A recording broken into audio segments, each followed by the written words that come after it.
एक धक्का और दो, हाँ उसको जो है बाकी बाकी बचा तोड़ दो। जो भी मुलायम सिंह का वो चक्रव्यूह था, 7 घेरे बनाए थे, पहला फाटक, दूसरा फाटक, तीसरा फाटक, चौथा फाटक, और उस फाटक को पार करना भी बड़ा कठिन था। सरयू के उस पार थे तो बीच में स्टीमर चलते थे, रात के 2 बजे तक स्टीमर दौड़ते थे। 2 बजे के बाद जब स्टीमर जो है बंद हो जाते थे तो जो नाविक थे वो नाविक अपनी नाव डुबो के रखते थे, वह नाव उठाते थे, निकालते थे, और निकालने के बाद उस पर लोग सवार करते थे उन राम भक्तों को, और इस पार उनको छोड़ते थे। उनको तार बांध के सहारा देकर की व्यवस्था नहीं थी। वो कहे कि हम पत्तल खा लेंगे, पेड़ के पत्ते खा लेंगे, हम पेड़ के नीचे रह लेंगे, लेकिन बिना कार सेवा किए हम जाएंगे नहीं। अब इस ढांचा को बिना हटाए हम जाएंगे नहीं। वो कहते हैं हम पत्ते खा के रह जाएंगे, हम पेड़ के नीचे सो जाएंगे, लेकिन हम कार सेवा करके ही जाएंगे, इस कलंकित ढांचा को हटा के ही जाएंगे, हम ऐसे नहीं जाएंगे। और जब कार सेवा करने के लिए वहाँ जो हमारे उद्यान की जो थोड़ा बहुत गैती वैती रखा हुआ था, फावड़ा वड़ा रखा था, जो सामान रखे हुए थे, सब उन्होंने लूट लिया, ताला तोड़ के लूट लिया। लोग कहते नहीं ऐसा किया, नहीं सब लूट लिए। वो कहे कि वो सारा समाज से हम इस ढांचे को हटाएंगे। ऐसा एक अद्भुत वहाँ अवसर था, अद्भुत समय था, अद्भुत संघर्ष था, और वह रामलला वहाँ विराजमान हो गए। बाकी सब कुछ घटना सबको मालूम है कि चंपत जी ये जो काम कर रहे हैं इनको क्या मिलता है। तो पता चला कि ये इंटर कॉलेज के शिक्षक थे, अच्छा सरकारी वेतन मिलता था, उसको नौकरी छोड़कर इस काम में वो काम कर रहे हैं। तो हमको लगा ये नौकरी अगर छोड़कर काम कर रहे हैं तो इसमें ज्यादा उनको फायदा होगा। तो मैंने जब फायदा पता करना चला तो यहाँ तो कुछ नहीं मिलता है। तो हम पर्दे के पीछे रहकर काम करने वाले लोग हैं, तो इसलिए जैसे चंपत जी को कोई जान नहीं पाया, कोई पकड़ नहीं पाया, कोई मुकदमा हो नहीं पाया, ऐसे हम भी उनके साथ जरूर रहते थे, लेकिन कभी भी प्रशासन और शासन की निगाह हमारे पर नहीं पड़ पाई, और ना हमसे कभी कुछ इस तरीके से टकराहट या किसी प्रकार का हो कि अगर हमको भी कुछ मिल जाता तो मैं भी सरदार भगत सिंह बन जाता। उस समय हमारे पास वो बम और गोला नहीं था, नहीं तो हम भी विधानसभा में पहुंचकर और मुलायम सिंह का हम काम तमाम कर देते। कहते 76 बार लड़ाइयाँ हुई, 76 बार लड़ाइयाँ हुई हैं। लड़ाइयों में लाखों लाखों लोग मरे हैं, 3.5 लाख से ऊपर लोग का बलिदान को लिखित गेस्टेड है, ऐसे लोग है वहां पर। तो ऐसे ही नगरी बसी थी, अलग अलग नगर बसे थे, शंकराचार्य नगर, शिवाजी नगर। तो यहाँ दक्षिणांचल के लोग रहेंगे, दक्षिणांचल में कर्नाटक, आंध्र, मेरठ, कर्नाटक, आंध्र, तमिलनाडु और केरल, ऐसे 4 राज्य उसमें दक्षिणांचल में रहेंगे, फिर उत्तरांचल में रहेंगे, पूर्वांचल में रहेंगे, पश्चिम। क्या नाम आपका? भोलेन। पुरंग बना। और जब मस्जिद गिराया गया था तो क्या क्या कैसे कैसे कहानी रही, क्या इतिहास है? कारशोकपुरम जो बना है वो कारशोकों के नाम पर बना है। कारशोकों ने जिस समय कार सेवा प्रारंभ हुई थी वो उसका एक बहुत ही कष्टपूर्ण यात्रा कह सकते हैं, और बहुत ही कठिनाई वाला यात्रा थी कि उस समय 1990 में 30 अक्टूबर 1990 में जब कार सेवा घोषित हुई थी तो उस समय मुलायम सिंह ने कहा था परिंदा पर नहीं मार सकता है, लेकिन हिंदू समाज के अंदर एक जोश, जो उत्साह था, उस उत्साह में उन राम भक्तों ने भी चैलेंज किया था कि मुलायम सिंह, अरे तुम्हारे में अगर शक्ति होगी तुम रोक के दिखाना, और हम आके दिखाएंगे, और उस मस्जिद पर, जिसको मस्जिद तुम बोलते हो, उस मस्जिद पर मैं भगवा लहरा के दिखाऊंगा। और ऐसे में वह सारे राम भक्त, सारे कार सेवक पूरे देश के कोने कोने से वह 1 महीना पहले ही खाने पीने का जो सामान था वो लेकर चल दिए कि मुलायम सिंह का जो फोर्स है वह पूरे प्रदेश के कोने कोने, हर जिले में उन्होंने फोर्स लगाया है। हर हर जिले में उन्होंने अस्थायी सारे विद्यालयों को जेल बनाया है, और हर जगह तलाशी और छापा मार उनका चल रहा है। तो ऐसे में हमको पहुंचना है तो हम कैसे पहुंचेंगे, लेकिन हम पहुंचेंगे, अयोध्या जरूर पहुंचेंगे, और 30 अक्टूबर 1990 को हम उस ढांचे के ऊपर चढ़कर हम कार सेवा भी करेंगे और भगवा भी लहराएंगे। ऐसा एक मन बनाकर, एक संकल्प लेकर कार सेवक 1 महीना पहले वो चल दिए। जब वो चल दिए तो चलने के बाद क्या हुआ, कहीं भी बसें रोकी जाती थी, ट्रेनें रोकी जाती थी, जो भी कहीं टीका लगाया है, कोई गमछा लिया है, कोई राम नाम बोल रहा है, जय श्री राम बोल रहा है, कहीं भी कुछ भी शंका होता था कि यह कार सेवक हो सकता है, राम भक्त हो सकता है, वही ट्रेन से, बस से उतार लिया जाता था। जैसे कोई आतंकवादी की तलाशी हो रही हो, आतंकवादी को जो है ढूंढा जा रहा हो, उस प्रकार से कार सेवकों को, राम भक्तों को ढूंढा जा रहा था। जो भी राम भक्त थे, जो भी ऐसे संगठन के लोग थे, सबको पकड़ पकड़ के जेल में बंद किया जा रहा था। तो इसे राम भक्त जो अयोध्या आ रहे थे, उनके साथ भी वैसे ही दुर्व्यवहार होता था। तो ऐसे में राम भक्त क्या कहे कि हमको अयोध्या जाना है, किसी भी कीमत पे जाना है, हर मार्ग पे फोर्स है, हर मार्ग पर तलाशी है, फिर भी हमको अयोध्या जाना है। तो उन्होंने अपना रास्ता स्वयं चयन किया। एक रास्ता चयन किया कि ये जो रेल की पटरी है, ये अयोध्या जरूर पहुंचा देगी। दूसरा उन्होंने रास्ता तय किया कि ये सरयू माँ है, सरयू घाघरा जो नदी है, उस नदी का अगर हम किनारा पकड़ लेते हैं तो अयोध्या बिना फोर्स के रोके टोके हम वहां पहुंच जाएंगे। ये सारे किसकी रणनीति थी इस तरह की? ये राम भक्तों की स्वयं का था। राम भक्तों का वो संकल्प था, वो प्रतिज्ञा था कि हमको अयोध्या जाना है। तो कैसे जाना है, वो स्वयं उनका विकल्प था, स्वयं उसका चयन किए और वो चल दिए। और चल दिए तो चलने में तो चल तो दिए, दिन भर वो एक 200 मीटर, 500 मीटर, 200 मीटर दूर जो है वो खेतों में चल रहे हैं और रेलवे पटरी का सहारा लिया कि रेलवे पटरी है, सिर्फ 200 मीटर खेतों में चल रहे हैं। किसान बनकर चल रहे हैं, 2-2, 3-3 की संख्या में आगे बढ़ रहे हैं, खेतों में बढ़ रहे हैं, एक जत्थे में भी नहीं जा रहे हैं, दिन बढ़ रहे हैं, जिससे किसी को अगर नजर पड़े भी तो उनको शंका ना हो, ऐसे वो वह कार सेवक आगे बढ़ रहे थे। उसी प्रकार से रेत में, उस सरयू के किनारे रेत में भी वो चलते रहते थे, 2-2, 3-3 की संख्या में आगे बढ़ते रहते थे। और जहां शाम होती थी, शाम होने के बाद ना तो सरयू का किनारा दिखता था और न रेल पटरी दिखती थी। ऐसे में उनको आगे बढ़ना बड़ा कठिन होता था। ऐसी स्थिति में वो जहां शाम वहीं विश्राम। अब वहां जल नहीं, वहां खाने की व्यवस्था नहीं, लेकिन सब प्रभु की कृपा थी, प्रभु की माया थी। वहां पर जो भी वह किसान रहते थे, तरबूज वाले रहते थे, किसान रहते थे, वह तुरंत उनको जैसे जानकारी होती थी राम कार सेवक आ गए हैं, यहाँ रुके हुए हैं, तुरंत वो गांव में सूचना होती थी। घर घर में चूल्हे जल जाते थे, घर घर में पूरी सब्जियां बनने लगती थी। जो दवाइयां उनको सिर्फ दवाइयां भी लेकर लोग पहुंच जाते थे। और पहुंचने के बाद उनकी स्थिति ये थी कि सब सेवा में लग जाते थे, आगे वो सुरक्षित यात्रा कर सके, आगे वो आगे सुरक्षित बढ़ सके। गांव से 2-4 लोग उनके साथ लग जाते थे, कहीं हमारे इन राम भक्तों को, कारसेवकों को कोई बाधा ना हो, कोई समस्या ना हो, तो उनको आगे वो बढ़ाते थे, आगे वह चल देते थे। तो ऐसी स्थिति में वो आगे बढ़ते थे। वह जो राम भक्त थे, जो गांव के लोग थे, उनके सहयोग में भी आगे बढ़ जाते थे। ऐसे करते करते करते करते अयोध्या के किनारे तक वो पहुंच गए। अयोध्या किनारे पहुंच गए तो जानते हैं चक्रव्यूह, मुलायम सिंह का वो चक्रव्यूह था। 7 घेरे बनाए थे, पहला फाटक, दूसरा फाटक, तीसरा फाटक, चौथा फाटक। और उस फाटक को पार करना भी बड़ा कठिन था। सरयू के उस पार थे तो बीच में स्टीमर चलते थे, रात के 2 बजे तक स्टीमर दौड़ते थे। 2 बजे के बाद जब स्टीमर जो है बंद हो जाते थे, तो जो नाविक थे, वो नाविक अपनी नाव डुबो के रखते थे, वह नाव उठाते थे, निकालते थे, और निकालने के बाद उस पर लोग सवार करते थे उन राम भक्तों को, और इस पार उनको छोड़ते थे। उनको तार बांध के सहारा देकर कई कई प्रकार से उनको इस पार करते थे।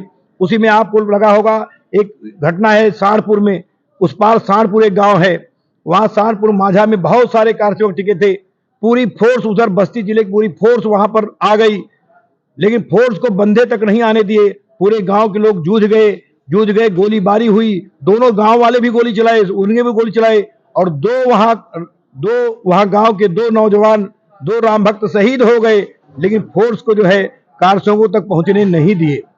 ऐसे यहाँ पर भी जो कार सेवक आते थे माझाव में, उनकी सुरक्षा के लिए, उनके भोजन पानी के लिए भी इधर जो गांव के लोग हैं निकल पड़ते थे, टोकरी लेकर कि हम खाद लेकर जा रहे हैं, हम ये लेकर, हम बीज लेकर जा रहे हैं, लेकिन उसमें भोजन पकड़ लेकर जाते थे।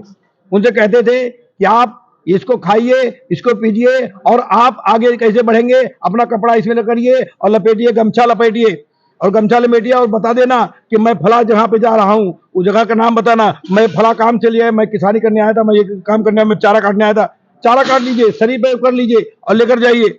ऐसे ऐसे करके उनको एक गांव से दूसरा गांव, एक गांव से दूसरा गांव बढ़ाते बढ़ाते एक मोहल्ले से दूसरे मोहल्ले में ऐसे बढ़ाते रहे, और अयोध्या के नजदीक आए।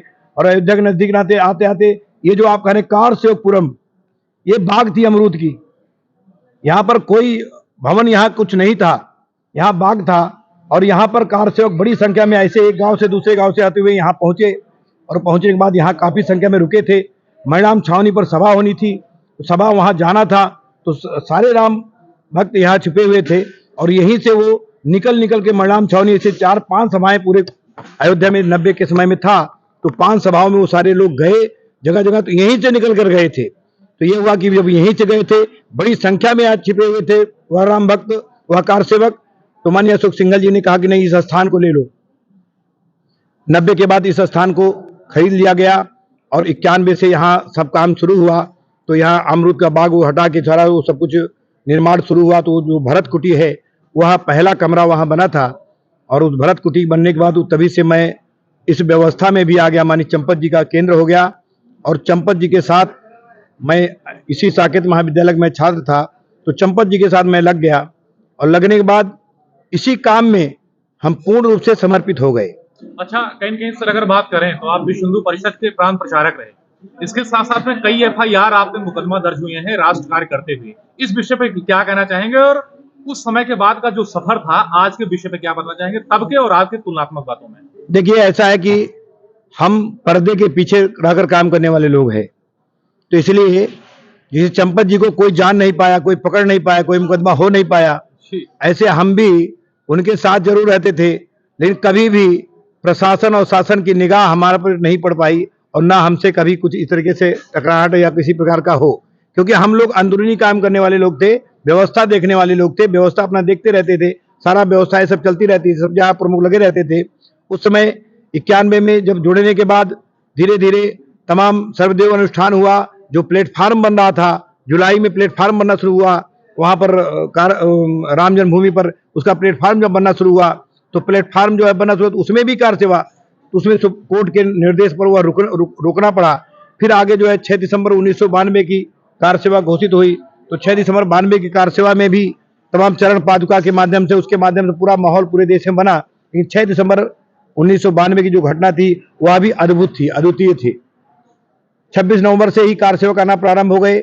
हमको 6 महीना पहले कहा गया, भोलेन जी आपको यहाँ रहने की व्यवस्था करनी है। तो राम जन्मभूमि वो जो परिसर में जो टेंट की नगरी बनी थी, वो टेंट की एक नगरी बसी थी, अलग अलग नगर बसे थे, शंकराचार्य नगर, शिवाजी नगर। तो यहाँ दक्षिणांचल के लोग रहेंगे, दक्षिणांचल में कर्नाटक, आंध्र, मेरठ, कर्नाटक, आंध्र, तमिलनाडु और केरल, ऐसे 4 राज्य उसमें दक्षिणांचल में रहेंगे, फिर उत्तरांचल में रहेंगे, पूर्वांचल में रहेंगे, पश्चिमांचल में रहेंगे, ऐसे अंचल बने थे। उस अंचल में अलग अलग नगर, उस नगरों के नाम पर शिवाजी नगर, राणा प्रताप नगर और शंकराचार्य नगर, और बहनों के लिए रानी लक्ष्मीबाई नगर। पूरे देश की बहनें एक नगर में रहेंगी, ऐसे रानी लक्ष्मीबाई नगर, ऐसे पूरे परिसर के चारों तरफ से वह टेंट की नगरी बसी थी। और पूरे देश, जब ये बताया गया कि 6 लाख की संख्या, 4 लाख की संख्या में लोग आएंगे, तो हमको लगा 4 लाख लोग कैसे रहेंगे। चंपत जी ने कहा 4 लाख लोग रहने की व्यवस्था करनी है, 4 लाख लोग कैसे रहेंगे। तो हमको भी अद्भुत लगा, हमके 400 4000 हो सकता है, 4 लाख कैसे लोग रह सकते हैं। तो उन्होंने 2 बातें बताई थी कि आप वहां प्रयाग में देखे हैं वो टेंट में कितने लोग रहते हैं, तो हमको लगा कि वहां कई लाख लोग रहते हैं। फिर उन्होंने कहा अयोध्या में जब परिक्रमा होता है तो कितने लोग आते हैं, हमको उसमें भी 3-4 लाख लोग आते हैं, कहाँ रहते हैं, उसी मंदिरों में रहते हैं। तो ये लगा कि 4-5 लाख उसी मंदिरों में रह जाते हैं, और अगर टेंट लगाया जाए तो 4 लाख क्या है, 4 लाख क्या है, 10 लाख भी लोग रह सकते। ये कल्पना उन्होंने दिया, उस कल्पना के अनुसार मैंने काम शुरू किया था। उसमें आवास व्यवस्था मेरे जिम्मे थी, पूरी आवास व्यवस्था हमारे जिम्मे थी, भोजनालय त्रिलोकी पांडे जी की जिम्मे था। ऐसे आपूर्ति के लिए राम बाबू और गणेश लगे थे। ऐसे 4-5 लोगों की टोली थी, जो टोली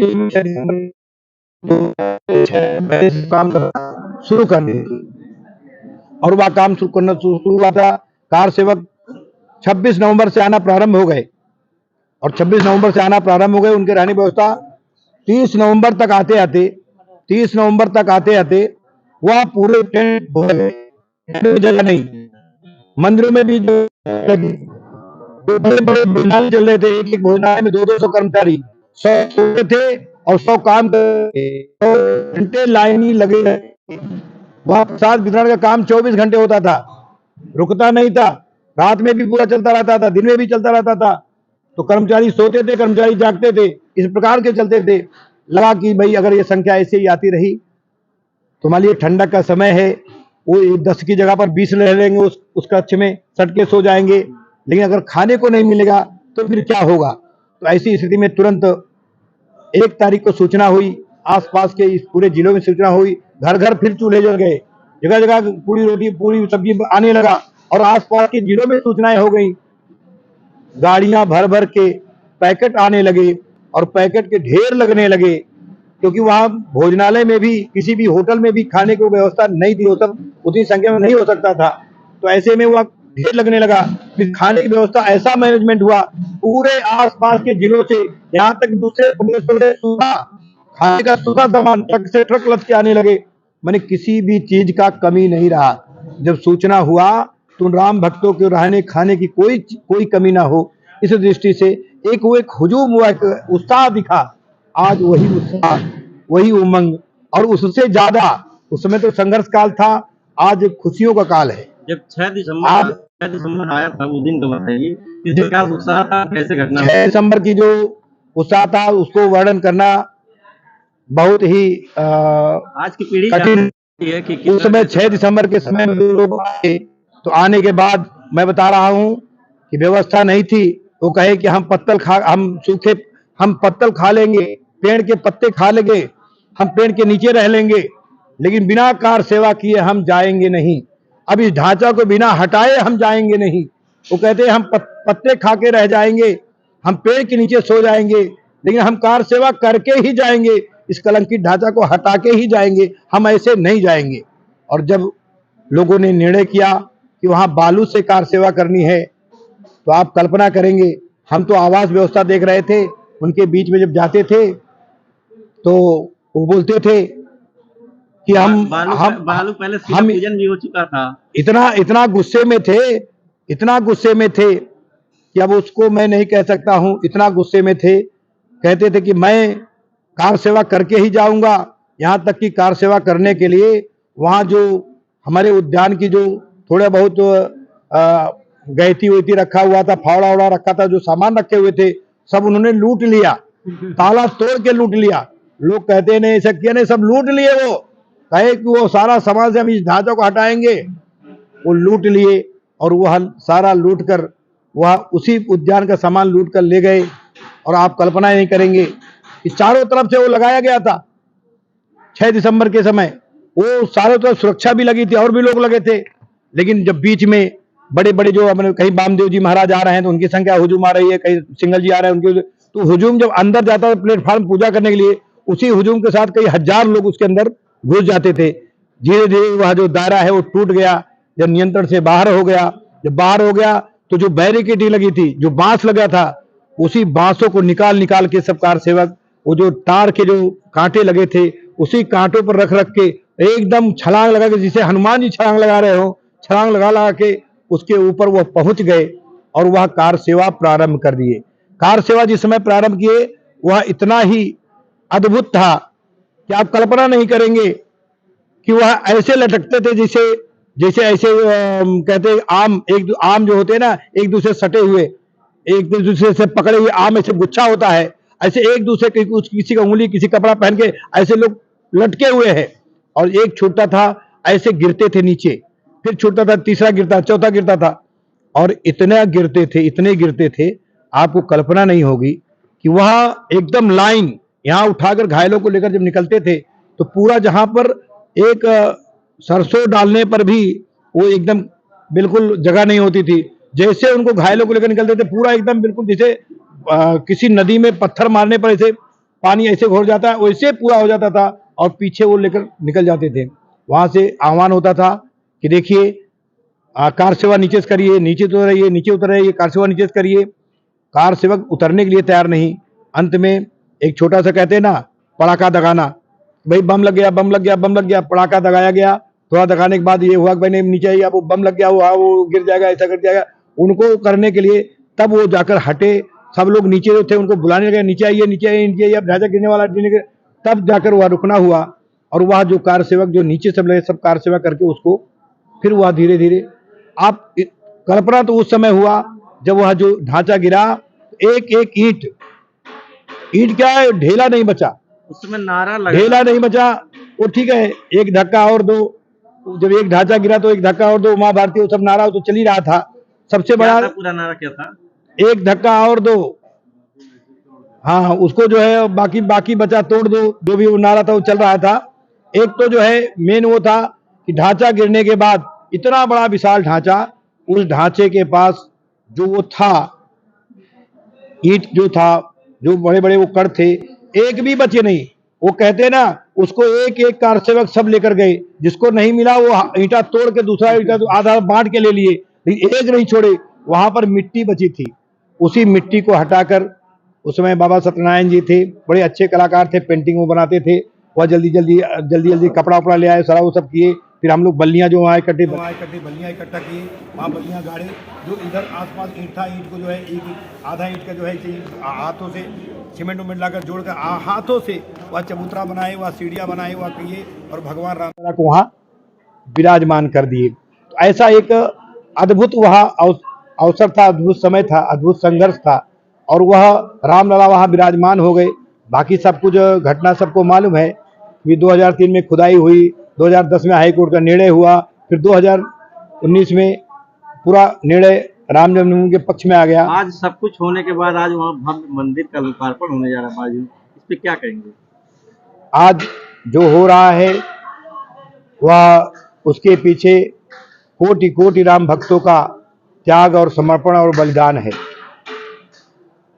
जैसे आज आरएसएस के बारे में कहते हैं कि आरएसएस आज दुनिया का सबसे बड़ा संगठन है, तो आरएसएस के इतना बड़ा संगठन के फलने फूलने के पीछे कितने कितने हजारों लाखों लोगों का समर्पण है, त्याग है, सेवा है, निस्वार्थ भाव, कोई स्वार्थ नहीं। तो ऐसे ही आज जो एक उत्सव का पर्व दिख रहा है, ऐसे लाखों लाखों लोगों ने बलिदान दिया है, त्याग किया है, समर्पण किया है, सेवा किया है, लड़ाई लड़े हैं, तब आज जाकर यह जो आज देखने को मिल रहा है।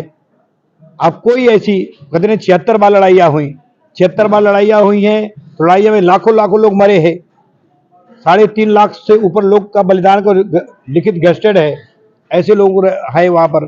तो ऐसे ये राम जन्मभूमि का जो वो है बलिदान, और वह समर्पण, वह सेवा, वह संघर्ष, वह सामान्य नहीं, असामान्य है, ना ऐसा कभी हुआ है, ना अब कभी होगा। इस प्रकार से आज जो है केवल राम जन्मभूमि का जो संघर्ष है, वह संघर्ष अद्भुत था, अद्वितीय था। आज जो लोगों को एक अच्छा, आपको भी फीलिंग हो रही होगी, आप तो प्रेस वाले हैं, आपको भी एक अच्छा फीलिंग हो रही होगी कि आज एक सत्य और असत्य की लड़ाई में आज सत्य का विजय हुआ, धर्म धर्म की लड़ाई में आज धर्म का विजय हुआ है। लड़ाई हमारे सत्य असत्य की थी, धर्म धर्म की थी, कि धर्म पे कौन है, धर्मी कौन है, सत्य कौन है, असत्य कौन है, सही कौन है, झूठा कौन है।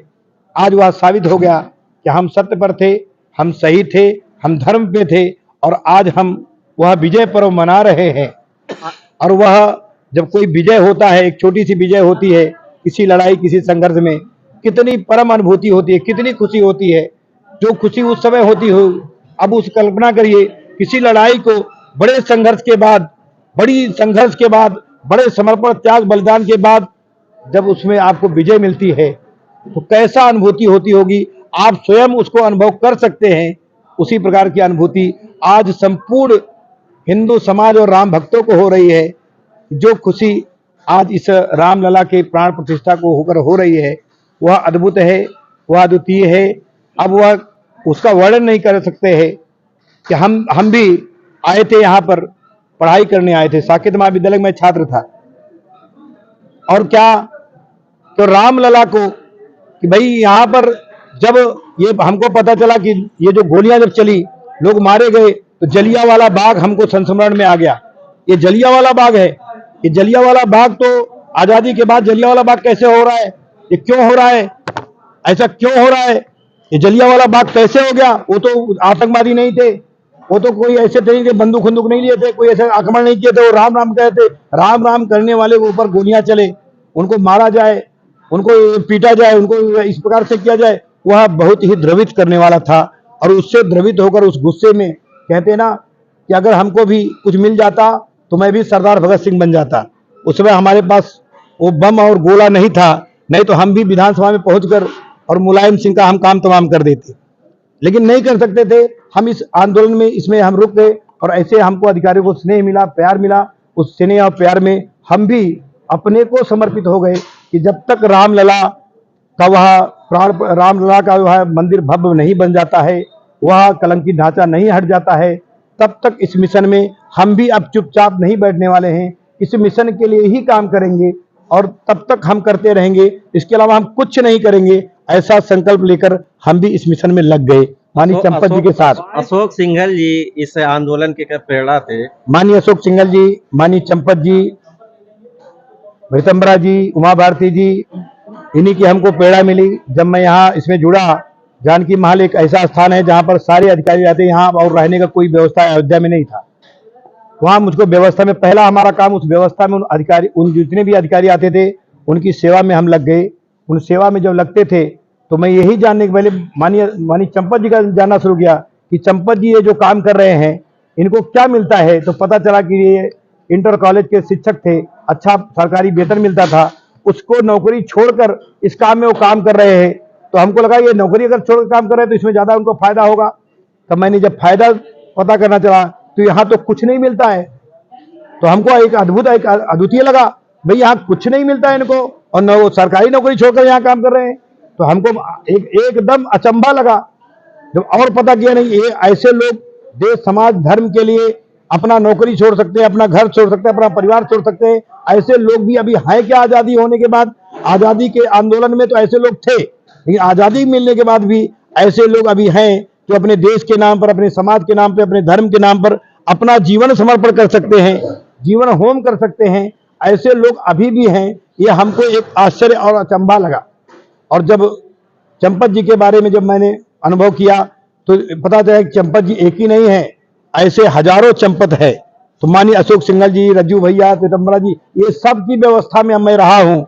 और जब उनका जीवन मैंने पढ़ा, जीवन के जाने में चला, भैया माननीय रज्जू भैया जी जो यूनिवर्सिटी के प्रोफेसर थे, एक अच्छे वैज्ञानिक थे, वहां से उन्होंने त्याग पत्र देकर इस काम में लग गए। तो ऐसे तमाम ऐसे लोग, अशोक सिंघल जी आए, तो अभी चंपत जी के बारे में अध्ययन कर रहे थे, उसी अध्ययन में अशोक सिंघल जी और माननीय रज्जू भैया, ऐसे तमाम ऐसे लोग प्रचारक देखे। तो ऐसे में कभी मैंने नहीं सोचा कि हमको भी कहीं कुछ अब करना है, घर वापस जाना है या इसके लिए भी कुछ करना है, ऐसे मेरे मन में कभी नहीं आया। फिर राम काम कहते ना, राम काज कीन्हे बिनु मोई कहा विश्राम। उस राम काम को जब मैंने प्रारंभ किया, फिर मैंने आज तक उसको विश्राम नहीं किया। सर, आंदोलन के समय राम भक्तों के लिए आपने रहने की व्यवस्था किया था, तो 22 तारीख को किस प्रकार व्यवस्था होगी?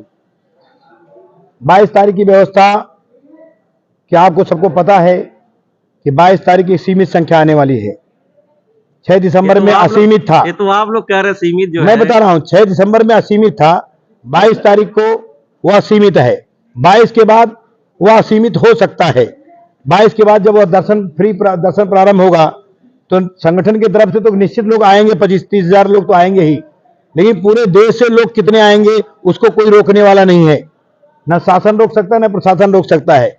वह लाखों भी हो सकता है, 10 लाख भी हो सकते हैं। किसी दिन लाख का दर्शन होगा, किसी दिन 10 लाख भी दर्शन हो सकता है। तो उसको वह असीमित होगा और वह अद्भुत होगा। इस स्थापना के बाद जो दर्शन प्रारंभ होगा उसकी व्यवस्था, उसका उनको भी अच्छी व्यवस्था मिले, अच्छी उनकी चिंता हो, उसकी भी तैयारी हम लोगों ने किया है कि 22 के बाद पूरे अयोध्या में भी एक 40 भोजनालय, जगह जगह चाय भोजन की व्यवस्था उनकी रहनी चाहिए। उनको किसी प्रकार की तकलीफ ना हो, क्योंकि सब लोग आना चाहेंगे कि दर्शन जैसे शुरू होगा सब लोग आना चाहेंगे। तो कम से कम 1 महीने तो एकदम से उनकी चिंता होनी ही चाहिए। बाकी धीरे धीरे होता है ना कि धीरे धीरे एक व्यवस्था बन जाती है। तो शुरू में एक थोड़ा सा प्रयास वो होगा और उसकी पहले से तैयारी हुई है कि आने वाले किसी लोगों को कोई तकलीफ ना हो, कष्ट ना हो, उसकी चिंता की गई है कि 22 जनवरी के बाद जो दर्शन प्रारंभ होगा उसमें कितनी भीड़ उमड़ेगी, कितने राम भक्त आएंगे, उसकी कल्पना ना हमको है और किसी को भी नहीं होगी। किसके मन में क्या चल रहा है। 22 तारीख को लेकर तो यही कहेंगे कि भाई 22 तारीख को जैसे एक होता है ना, घर में शादी होती है, तो घर में जब शादी होती है तो बाराती आते हैं, तो क्या है, तमाम तरह की स्थिति रहती है कि कम से कम व्यवस्था में जो है कुछ ऐसे लोग आते हैं, नाते रिश्तेदार, उनको अच्छी ढंग से, क्योंकि पूरे देश की, पूरी दुनिया की हस्तियां आ रही हैं, हर क्षेत्र की हस्तियां आ रही हैं, तो उनके सुरक्षा की दृष्टि से भी, उनके बाकी सब दृष्टि से भी सबकी दृष्टि से। और यह जो अपना कार्यक्रम है, यह उसमें जो है अब संघर्ष का समय नहीं है कि वो कार सेवा का समय है, लाखों लोग आ जाएं। तो यह सुचारू रूप से, सही ढंग से, अच्छे ढंग से संपन्न हो। दर्शन तो पूरे समय करना है, स्थापना होने के बाद दर्शन तो सबको करना है, और लोग आ भी जाएंगे तो हमको नहीं लगता है अगर लाख लोग आ जाएंगे तो दर्शन कर सकते हैं, सुन भी नहीं सकते हैं। अगर 2-4 लाख लोग आ जाएंगे तो क्या दर्शन हो सकता है? क्या सभा में रह सकते हैं क्या? तो उनको स्वयं सोचना चाहिए। तो जितनी संख्या में अच्छे ढंग से कार्यक्रम हो जाए, बैठक हो जाए, सभा हो जाए, ऐसे उतने लोगों को ही पूरे देश से चयनित लोगों को बुलाया गया है कि सारे लोग रहेंगे तो देश के क्रीम लोग हैं, वह जब समाज में जाएंगे, वह जो बिखेरेंगे, वह सारी बातें हर क्षेत्र में, क्योंकि हर क्षेत्र, हर वर्ग, कोई क्षेत्र, कोई वर्ग ऐसा बाकी नहीं है जहां से नहीं आने वाले हैं, सब जगह से लोग आने वाले हैं। तो ऐसे में जो 22 की व्यवस्था एक सीमित निश्चित रूप है, निश्चित लोग रहेंगे, निश्चित व्यवस्था करने वाले लोग हैं और निश्चित आने वाले लोग हैं। और जो अयोध्या के वासी है वो है, पूरे देश से जो आने वाले हैं वो निश्चित है, जो यहाँ व्यवस्था में लगने वाले वो निश्चित है, और अयोध्या के जो वासी है वो निश्चित है। इतने लोगों के बीच में ही वो कार्यक्रम संपन्न होने वाला है, अच्छे ढंग से होने वाला है। बाकी लोगों से आग्रह निवेदन किया गया है कि बाकी लोग जो है 22 के कार्यक्रम के बाद वो जरूर आवे।